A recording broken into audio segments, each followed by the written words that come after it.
Hey guys, I'm Deb. I'm Joel. Maya's in the other RV and we are doing something today that we never thought we were going to have to do. I swore I would never do, actually. Yes, we always thought we'd get in our RV and head south. That was our plans for winterizing an RV.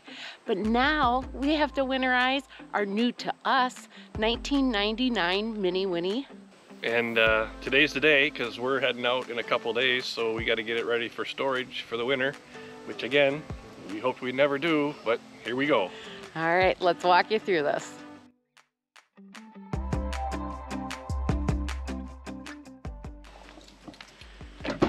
First thing we're gonna do is empty the gray and black tanks. Make sure that they're totally empty, and then later on we'll pour a little bit of RV friendly antifreeze in there, but for sure we want to make sure they're all empty so nothing freezes in there. We're starting. We open the low point drains. Now I just took the plug out of the water heater thanks to Daryl to the rescue. One of our neighbors came with the right wrenches in extensions because this plug on this one's in a weird spot.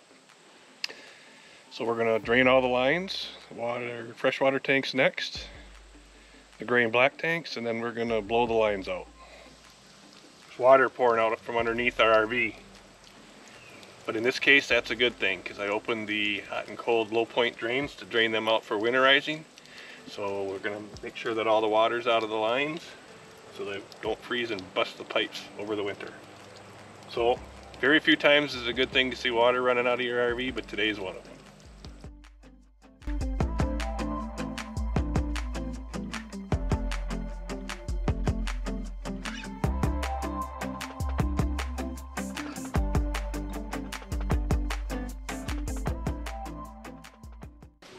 We're not going anywhere. You're okay. You don't need to slobber all over the screen.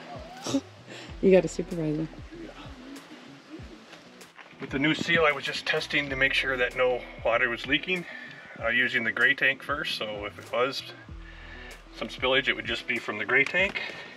So now I think we're ready for the black tank. Let it rip. Thank you for the hose. Got my hose in my hand. So what we're going to do now is, because we don't have much fresh water in the freshwater tank, and we're going to want to empty that anyway, and I have some of the other low point drains already open, we're going to put some more water down into the black tank just to give it a better flush, make sure it's all cleaned out for the winter. So we're going to do that using the hose. Hey hon, yeah? Just turn it on slightly. Maybe a little more. Maybe a little more. How many gallons does the water meter read? 3.2, 3.3. Okay. We need about 6? 6.8. Okay, you can turn it off. Not even any swearing involved. No swearing, and luckily no smell either. Perfect. So some of the things we really like for our water and sewer hookups, as far as sewer hoses go, we really like the accordion style from Rhino. They fold up really nice and you can fit them in your bay nice and easy, and they stretch out really nice. We just got this new saddlebag, so I can put that on the connections to make sure the sewer connection's really tight there. And if the campground we're at doesn't have a good threaded system, that helps keep the hose in place. So that's really helpful. As far as flushing my tanks, we use the Save-A-Drop here, so I can monitor how many gallons of water are going in my black tank when I'm flushing that. Or if I need to fill up the freshwater tank, I know how many gallons are going in there too, to hopefully prevent any overflowing, because that's never fun. We also have the adjustable water pressure gauge, so when we're at a campground we can monitor what our water pressures are, because you don't want too much pressure going in there, it could damage your pipes. We also use this Y-Connect, so it's easy. I don't have to disconnect my main water when I want to flush the black tank. So one of the last things I really like is all these quick connects on all the hose and inlets and outlets, because we can be set up in lickety split time. As far as hoses go, we use the 0G ones because they don't kink and they're easy to roll up and fit in the base, so they're really super easy, and we'll leave a link to them in the Amazon store.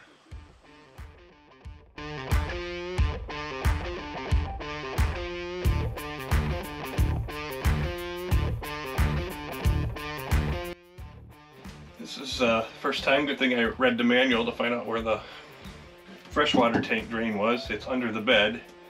It's not really hinged very well, so we got a board holding this up. This is a two-person job. As I said before, the freshwater lines for the hot and cold are located, the drain's located underneath the shower.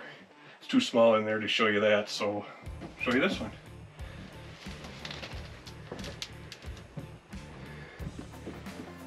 I can hear it draining now. I gotta go outside and make sure. Well, it looks like we found the right valve on the first try because water's coming out. Let that empty and then we can blow the lines out and put the antifreeze in and we'll be all set for winter, except for maintaining the batteries. What are we up to in here? I am starting the prep for blowing out the pipes in our new Winnie, in our new mini Winnie. So all the lines are open and cycled the water pump until water stopped running, and now we're going to get ready to attach the compressor.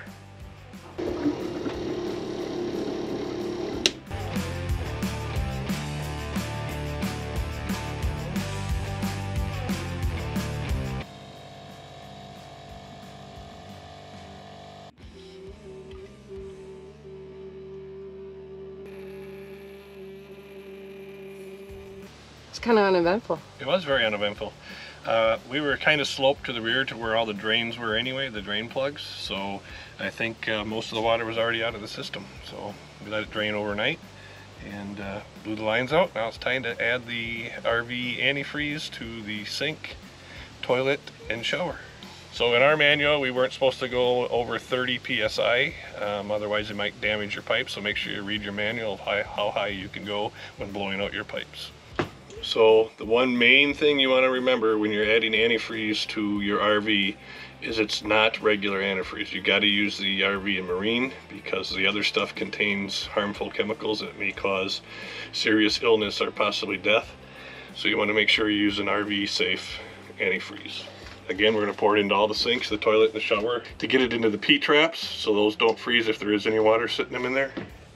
And you also want to make sure you get some in your black tank and gray tank so it keeps the seals from freezing during the winter.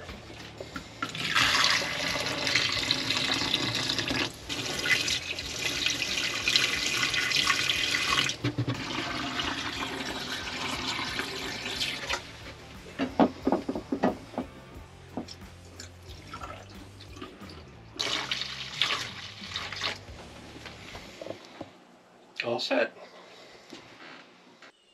We have gotten done everything almost that we wanted to. We got it winterized. We got all the walls painted. The other thing we didn't get done, which is not a big deal, is we have a backsplash that we wanted to put up in the kitchen that's just stickers. We can do that in spring, and as I was thinking about it, maybe I wanted to wait and put it up in spring because it's stickers and I don't want it freezing and peeling off the walls over the winter. So there is that too. But Mini Winnie is ready to go to bed for the winter. We'll see her in the spring. All right, we showed you, we bought a new RV to us. We showed you how to winterize it. And now we got to take where it's going to spend the winter. It's not just necessarily going to a spa, but it's also not going to get snow on it. And we got all the famous mice repellents we can think of. So let's take it to its resting place.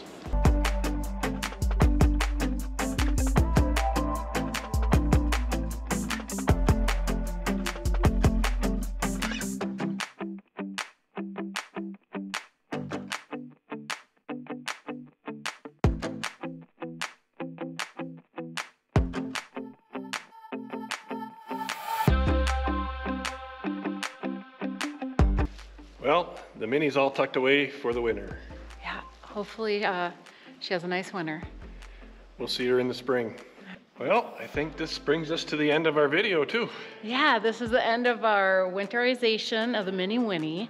And on next week's video, we'll show you how we winterize our Class A. That's much more easy and much more fun. It is. But like I said, this is where we're gonna leave you in this video. And if you haven't yet and you like this video, make sure you give it a thumbs up. And don't forget to subscribe. It's free and it really helps us out. And if you wanna get notified when our next video is out, you need to ring the bell. Because that way you get notified when our next video is out. And as always, leave a comment below if we should have done anything different. So we'll be back for Mini Winnie in the spring. Thanks for watching. Bye, guys. Thanks for coming along on our journey to be chasing our sunshine. Remember, life is about moments and not things, and you can always create your own sunshine.